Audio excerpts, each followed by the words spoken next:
बच्चों, आपका स्वागत है खिरकारी एजुकेशनल हरकेश 3 चैनल पर। आज पढ़ेंगे हम कक्षा 6 एनसीईआरटी विज्ञान का तीसरा पाठ, तंतुओं से वस्त्र तक। तंतुओं से वस्त्र तक आप सबका स्वागत है इस ऐप में। आप सभी को और भी क्लास चाहिए इस ऐप की, तो इसकी सब्सक्राइब करना, बेल आइकन को रिफ्रेश करना, जिससे आपको हर क्लास आपके पास नोटिफिकेशन पहुंच जाएगा। चलो पढ़ते हैं। तंतु से वस्त्र तक। पहली और बूजू ने अपने स्कूल में आयोजित की गई विज्ञान प्रश्नोत्तरी प्रतियोगिता में प्रथम पुरस्कार जीता। पहली और बूजू ने उनके स्कूल में जो प्रतियोगिता परीक्षा आयोजित की गई थी उसमें उन्होंने पहला स्थान प्राप्त किया था। वे दोनों अत्यधिक उत्तेजित थीं और उन्होंने प्राप्त हुए पुरस्कार राशि से अपने माता पिता के लिए वस्त्र खरीदने का निश्चय किया। उन दोनों को जो राशि प्राप्त हुई थी, जो भी उनको पुरस्कार स्वरूप मिला था, उनसे उन दोनों ने अपने माता और पिता के लिए कपड़े खरीदने के लिए सोचा था। वे कपड़े की दुकान पर वस्त्र सामग्री की विस्तृत विविधता देखकर उलझन में फंस गईं। दुकानदार ने उन्हें समझाया कि कुछ कपड़े अथवा वस्त्र सूती हैं तो कुछ संश्लिष्ट कृत्रिम है। उसके पास उनकी मफलर तथा शाल भी थे।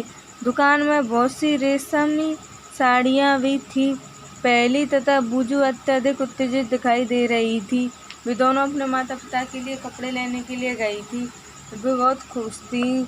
उन्होंने इन विभिन्न कपड़ों को स्पर्श किया और उनके बारे में जानकारी प्राप्त की। उन्होंने पूछा दुकान वाले से कि इन कपड़ों में क्या क्या खासियत है। उन्होंने एक ऊनी मफलर तथा एक सूती साड़ी खरीदी। कपड़े की दुकान का भ्रमण करने के पश्चात पहली और बूजू ने आसपास में विभिन्न प्रकार के वस्त्रों को ध्यान से देखा आरंभ कर दिया था। उन्होंने यह देखा कि बेडशीट, बिस्तर पर बिछाने की चादर।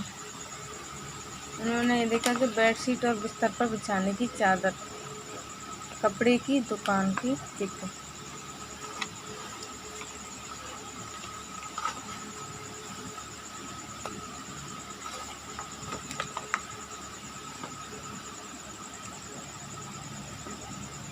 कंबल, पर्दे, मेज पोश, तौलिए और झाड़न, डस्टर आदि ये सभी भिन्न भिन्न प्रकार के कपड़ों से बने हैं।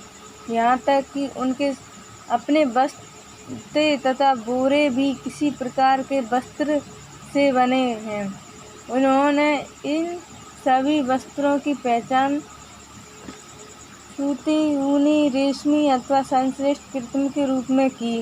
कुछ वस्त्र सूती थे, कुछ ऊनी थे, कुछ रेशमी थे अथवा संश्लिष्ट कृत्रिम रूप से की गई थी। क्या आप भी इन वस्त्रों से कुछ की पहचान कर सकते हैं? कृत्रिम वह होते हैं जिन्हें हम खुद उत्पादित करते हैं या कृत्रिम रूप से बनाया जाता है। और वस्त्रों की विविधता। वस्त्रों की विविधता। आप अपने पास के किसी दर्जी की दुकान का भ्रमण कीजिए। आप सिलाई के बाद बचे कपड़े की कर्तन एकत्र कीजिए। कपड़े की प्रत्येक कर्तन को स्पर्श करके उसके स्पर्श का अनुभव कीजिए। दर्जी की सहायता से उसे पूछकर कुछ कपड़ों पर सूती, रेशमी, ऊनी, संश्लिष्ट के लेबल लगाने का प्रयास कीजिए। क्या आप जानना चाहते हैं कि ये विभिन्न कपड़े किस प्रकार के हैं? जब आप किसी कपड़े का अवलोकन करते हैं तो वह एक सतत टुकड़ा प्रतीत होता है। आप इसे ध्यान से देखिए, आपने क्या देखा है।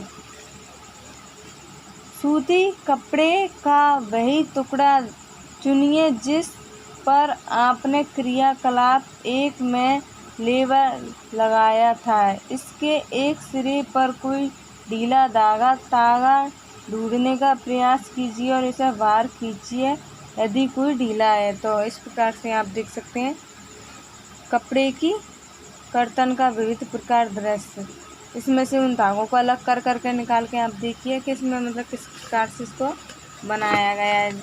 जैसे कि देखो इसमें दिखाया गया है इस चित्र में कपड़े से कोई तागा या तंतु, जो कपड़ा मतलब छोटे छोटे धागों से मिलकर बना होता है ना, उन तागा या तंतु कहते हैं। देखिए वो स्पष्ट दिख रहे हैं, निकाल के देखिए उसमें से आप भी इस प्रकार कर सकते हैं, देख लेना।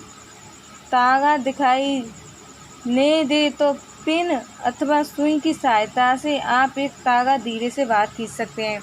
आप एक कपड़ा लीजिए, आपके घर पर जो भी मतलब अपने कपड़े से मायून की जो कर्तनें बची हुई उनको लीजिए, तो उनमें से एक धागा निकाल कर देखिए, और अगर आपकी सहायता से नहीं निकलता आप सुई की सहायता से, पिन की सहायता से निकाल सकते हैं। हम यह देखते हैं कि तागों को एक साथ व्यवस्थित करने पर वस्त्र बना है। ये तागे किससे बनते हैं? तंतु। किसी सूती कपड़े के टुकड़े से कोई तागा बाहर निकालिए, फिर आप उसका क्रियाकलाप कीजिए कि किससे बना है। इस तागे के टुकड़े को मेज पर रख दीजिए। इस तागे के टुकड़े के एक सिरे को आप अंगूठी से दबाइए। तागे के दूसरे सिरे को किसी लंबाई अनुचित चित्र 3.4 में दर्शाया गया है। हम आगे अनुसार आपने नाखून से खरोंचिए। क्या आप इस सिरे पर यह देखते हैं कि तागा पतली लड़ियों में विखंडित हो जा गया है? देखिए इस प्रकार से तागों के पतले तंतुओं में विखंडित करना। तागे को भी आपको अलग करना है, उसको मतलब बारीक बारीक निकालना है, वो भी बिल्कुल विखंडित हो जाता है इस प्रकार से। देखो इसमें दिखाया गया है इस प्रकार तागा पतली लड़ियों में विखंडित हो गया। अब देखिए सुई में तागे को परोने डालने का प्रयास करते समय भी आपने ऐसा ही परीक्षण किया होगा। जब कभी आपने घर में कभी सुई का प्रयोग किया है, उसमें आपने कभी धागा या प्रयोग होगा तो आपने देखा होगा कभी उस धागे में से भी छोटी छोटी बारीक सी धागे कभी इधर उधर निकल जाते हैं। कई बार तागे का यह सिरा कुछ पतली लड़ियों में पृथक हो जाता है। ऐसा होने पर तागे को सुई के नोक से गुजारना कठिन हो जाता है। तागे की यह दिखाई देने वाली पतली लड़ियाँ भी और अधिक पतली लड़ियों से मिलकर बनी होती हैं, जिन्हें तंतु कहते हैं। तंतु से कहते हैं जो तागा होता है ना, धागा, वो भी बहुत बारीक बारीक बिन से मिलकर बना होता है लड़ियों से, उनको ही तंतु कहते हैं।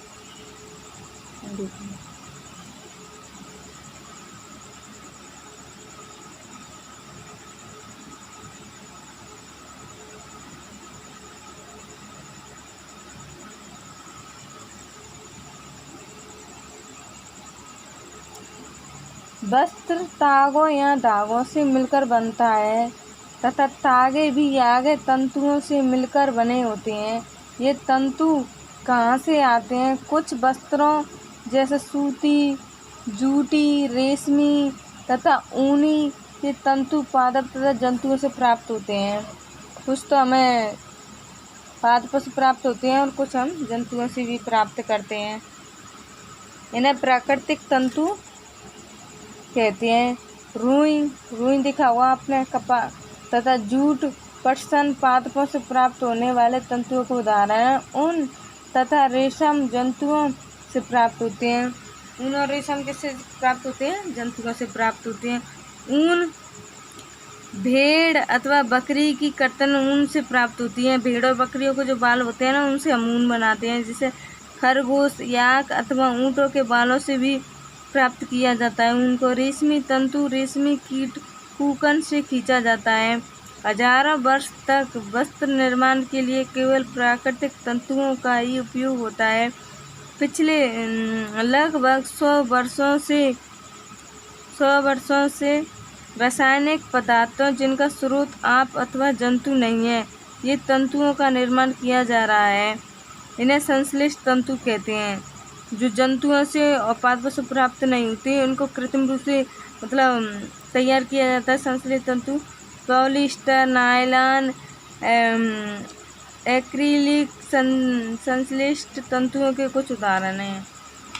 ये उनके कुछ उदाहरण हैं।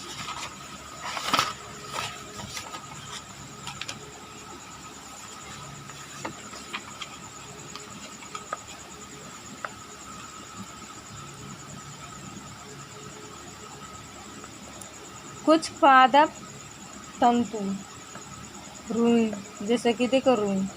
क्या आपने कभी तेल के लैंपों के लिए बत्तियां बनाई हैं?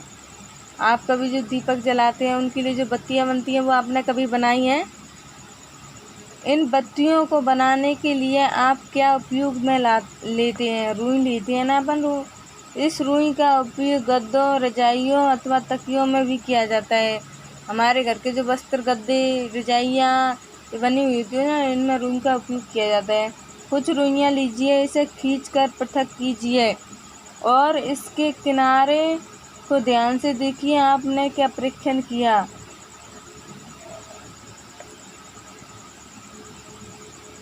ये छोटी पतली लड़ियाँ जिन्हें आप देख रहे हैं कपास तंतुओं से बनी है। रुई कहाँ से आती है? रुई कहाँ से प्राप्त होती है? क्वेश्चन है। इसे खेतों में उगाया जाता है। साधारणतः कपास के पौधे वहाँ उगाए जाते हैं। कपास के जो पौधे होते हैं ना, वो खेतों में उगाए जाते हैं, उनसे हमें रुई प्राप्त होती है। जहाँ की मृदा काली अथवा जलवायु उष्ण होती है। कपास जहाँ उगता है ना, उसकी मृदा काली अथवा जलवायु उष्ण होती है। क्या आप ऐसे कुछ राज्यों के नाम बता सकते हैं जहाँ हमारे देश में कपास की कृषि की जाती है? बता सकते हैं आप? देख सोचिए आप कहाँ पर की जाती है। मैं आगे बताऊंगी। पादप के फल कपास गोलक लगभग नींबू की माप के होते हैं। इनकी साइज कैसी होती है? जैसा नींबू का पेड़ होता है जैसा। पूर्ण परिपक्व होने पर बीज टूटकर खुल जाते हैं अथवा वह कपास तंतुओं से ढके बिनौले कपास बीज को देखा जा सकता है। क्या आपने ऐसा कपास खेत देखा है? अगर आपने कहीं देखा हो कपास का पेड़, वो बिल्कुल एकदम न होता है और फिर मतलब वो मतलब खुल जाता है ना, तो उसमें मतलब रुई उसके बीजों से मतलब धागे से रुई से चिपकी रहती है। तो देखिए इसमें बिल्कुल स्पष्ट रूप से दिख रहा है इसमें। पूर्ण परिपक्व होने पर बीज टूटकर खुल जाते हैं तथा अब कपास तंतुओं से ढके बिनौले कपास बीज को देखा जा सकता है। क्या आपने ऐसा कपास का खेत देखा है जो आप मतलब कपास चुने जाने के लिए तैयार हो चुका है? इस समय खेत कपास के लिए परिपूर्ण रोगों से इतना शोध हो जाता है जैसे कि हिम ने ढक लिया हो। जब कपास की खेती होती है ना, जब वो मतलब एकदम से जब वो पक नहीं पाया जाता है, फिर वैसे खिल जाता है ना, तो ऐसा लगता है जैसे हिम ने ढक लिया हो। देखिए साधारणतया इन कपास बालों से कपास को हस्तचयन द्वारा प्राप्त किया जाता है। इसके पश्चात कपास को हाथों से मतलब निकाला जाता है, उन बीजों से लग जाता है। बीजों को कंतन द्वारा पृथक किया जाता है। किसके द्वारा? कंतन के द्वारा। प्रक्रिया को कपास ओटना कहते हैं। उनके बीजों को अलग करना, फिर उनको अलग करना, इस कपास ओटना कहते हैं। पारंपरिक ढंग से कपास हाथों से ओटी जाती है। जो मतलब पारंपरिक प्रक्रिया चली आ रही है जो हाथों से। आजकल कपास ओटने के लिए मशीनों का उपयोग, पहले मशीनें नहीं होती थी तो हाथों से ही मतलब कपास को अलग किया जाता था।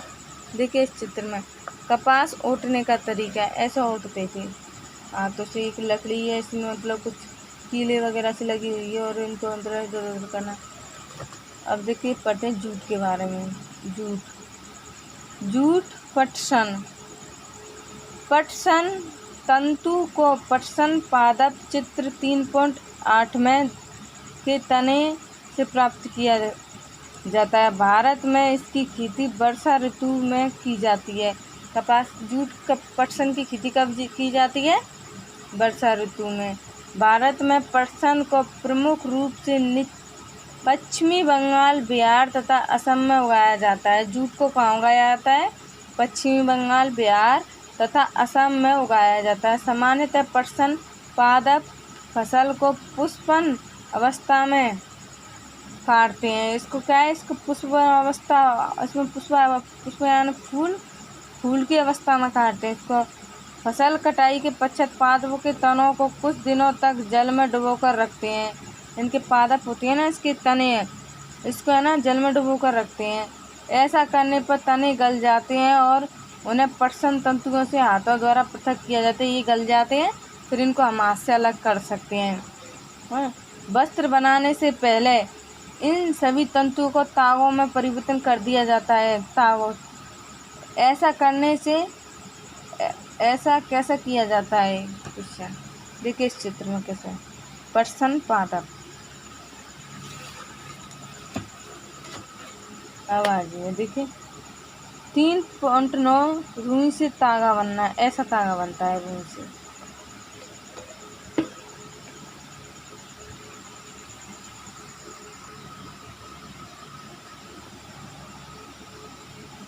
सूती तागे की कताई।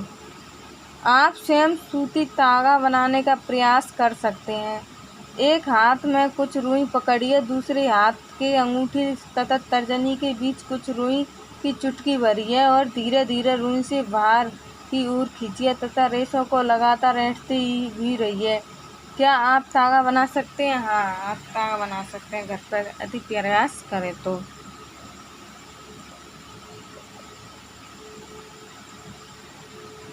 रेशों से तागा बनाने की प्रक्रिया को कताई कहते हैं।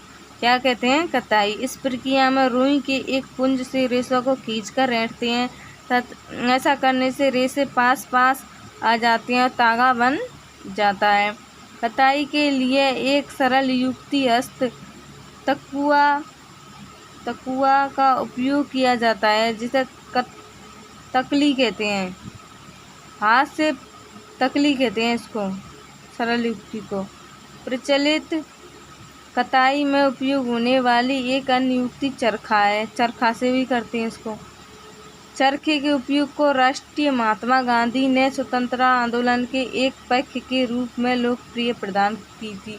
हमारे महात्मा गांधी थे जो चरखे से मतलब करते थे, धागा बना देते, सूती वस्त्र का निर्माण करते थे, तो इसलिए चरखे के उपयोग को राष्ट्रपिता महात्मा गांधी ने स्वतंत्रता आंदोलन के लिए एक पक्ष रूप में लोकप्रिय प्रदान की थी।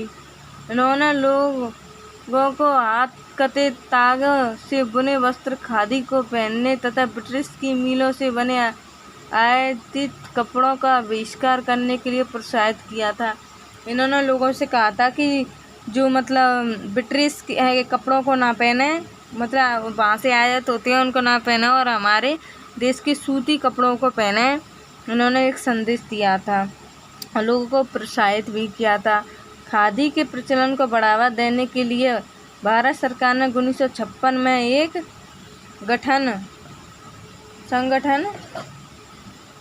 संगठन देखिए संगठन का निर्माण किया, जिसे खादी का ग्रामोद्योग आयोग कहते हैं।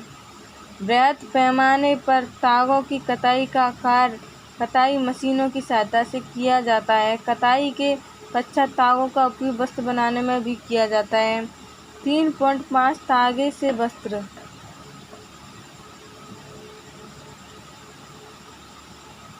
तागे से वस्त्र बनाने की कई विधियां हैं, कई प्रकार से मतलब तागे से वस्त्र बनाए जाते हैं। इनमें से 2 प्रकार की विधियां बुनाई तथा बधाई है। बुनाई करके भी बनाया जा सकता है और बधाई करके भी बुनाई। अब बुनाई के बारे में जानते हैं, कैसे बना सकते हैं, बुनाई से कैसे कर सकते हैं। क्रियाकलाप 2 में आपने ये ध्यान दिया होगा कि वस्त्र तागे के 2 सेटों जिन्हें एक साथ व्यवस्थित किया जाता है, 2 सेट होते हैं उनको एक साथ व्यवस्थित किया जाता है, इससे मिलकर बनते हैं तागों के 2 सेटों को आपस में व्यवस्थित करके वस्त्र बनाने की प्रक्रिया को बनाई जाती है। तागों को सेट करते हैं, उनसे वस्त्र बुनाई की जाती है। आइए कागज की कुछ पट्टियों को बुनने का प्रयत्न करते हैं। देखिए क्रियाकलाप 5 में विभिन्न रंगों की 2 कागज की शीट लीजिए। दोनों में से 30 सेंटीमीटर लंबाई तथा 3 सेंटीमीटर चौड़ाई की वर्गाकार शीट काटिए। अब इन दोनों शीटों को आधा मोड़िए। एक शीट पर चित्र में दिखाए अनुसार रेखा खींचिए तथा दूसरी शीट पर चित्र 3.12 में दिखाए अनुसार रेखा खींचिए। दोनों शीटों को खींचिए गई रेखाओं के अनुदिश काटिए और फिर शीटों के मोड़ों को खोलकर इन्हें फैला लीजिए। इस प्रकार करना है। एक शीट की पट्टियों को एक एक करके दूसरी शीट के कटावो। अब आपका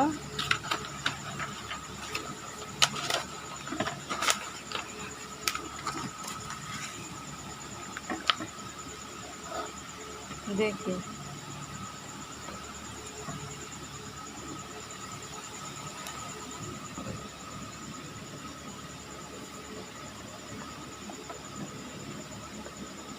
से चित्र में दिखाए अनुसार बुनिए। 3.12 में पट्टियों के बुनने के पश्चात नमूना दिखाया गया है। देखिए इस प्रकार से, ये देखिए कागज की पट्टियों से बुनाई ऐसा करते हैं कागज की सहायता से। देखिए देखिए आप, इसी ढंग से तागों के 2 सेटों को बुनाकर वस्त्र बने जाते हैं। तागे वास्तव में कागज की पट्टियों की तुलना में बहुत पतले होते हैं। वस्त्रों की बुनाई करघों पर की जाती है। करघे यहाँ तो हस्त प्रचलित होते हैं अतः विद्युत प्रचलित होते हैं। इनको करघे कहते हैं। हथकरघा देखिए विद्युत की सहायता से चलते हैं, हाथ की सहायता से चलते हैं। हाथ करघाए एक विशेष प्रकार की बुनाई। क्या कभी आपने यह ध्यान से देखा है कि स्वेटर किस प्रकार बुने जाते हैं? इनकी बुनाई नीटिंग में किसी एकल तागे का उपयोग वस्त्र के कई टुकड़ों को बनाने में किया जाता है। चित्र 3.14 में क्या आपने कभी किसी फटे हुए मोजे की किसी तागे को खींचकर देखा है? जब आप ऐसा करते हैं तब क्या होता है, एकल धागा लगातार खिंचता चला जाता है। एक ही धागा लगातार खिंचता है तथा वस्त्र उड़ता जाता है। मोजे और बहुत सी अन्य ऐसे पहनने की कपड़े होते हैं। जैसे स्वेटर बुनाई। स्वेटर को कैसे बुनाया जाता है देखिए।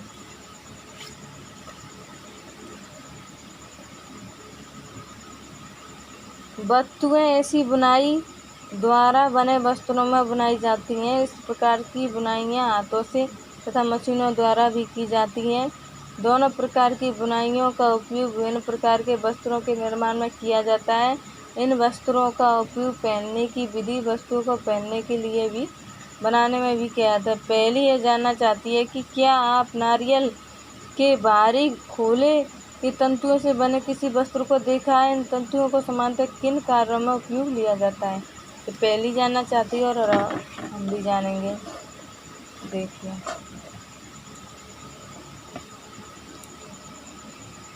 वस्त्र सामग्री का इतिहास।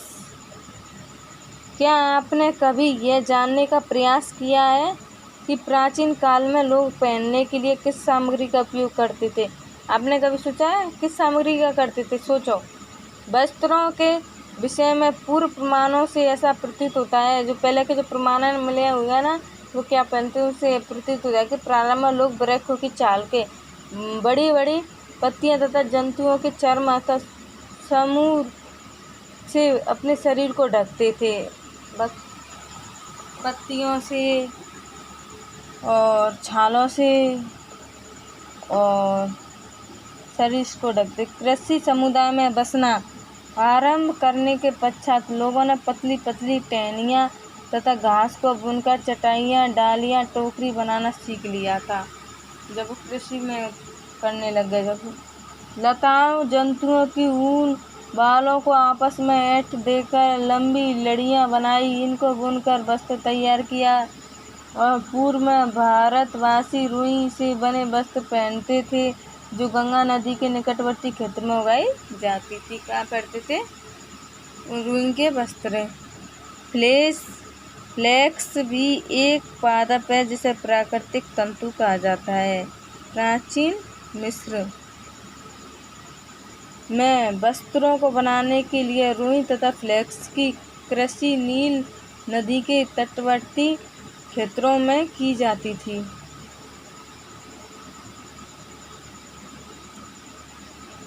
उन दिनों में लोगों को सिलाई करना नहीं आता था। उस समय लोग अपने शरीर के विभिन्न भागों को वस्त्रों से आच्छादित कर लेते थे। वे शरीर को आच्छादित करने के लिए कई विभिन्न ढंगों का उपयोग करते थे। सिलाई की सुई के आविष्कार के साथ लोगों ने वस्त्रों की सिलाई करके पहनने के कपड़े तैयार किए। इस आविष्कार के पश्चात सिले कपड़े में बहुत सी विभिन्नताएं आईं। फिर आविष्कार किया उन्होंने, फिर पहनने लगे। इसके पश्चात सिले कपड़ों में बहुत सी विभिन्नता आने लगी। परंतु क्या आप आश्चर्यजनक बात नहीं है कि आज की साड़ियाँ, धोतियाँ, लुंगियाँ या पगड़ियों का बनाना सिले वस्त्रों के रूप में उपयोग किया जाता है। इस प्रकार समस्त देश में खाए जाने वाले भोजन में अत्यधिक विविधता देखने को मिलती है। ठीक उसी प्रकार वस्त्रों को पहनने की वस्तुओं में भी अत्यधिक विविधता पाई जाती है। भारत को विविधता का देश कहा जाता है। इसमें बहुत सारी विविधता पाई जाती है। कपास, गोलक, इसको ओटना, इस तरह से तैयार करना, कताई करना, तागे, बुनाई, बदाई, फिर वस्त्र निर्माण होता है। इसके महत्वपूर्ण शब्दों को देख लेते हैं। इसमें क्या क्या महत्वपूर्ण शब्द थे। रुई, वस्त्र, तंतु, कताई और बुनाई और तागा।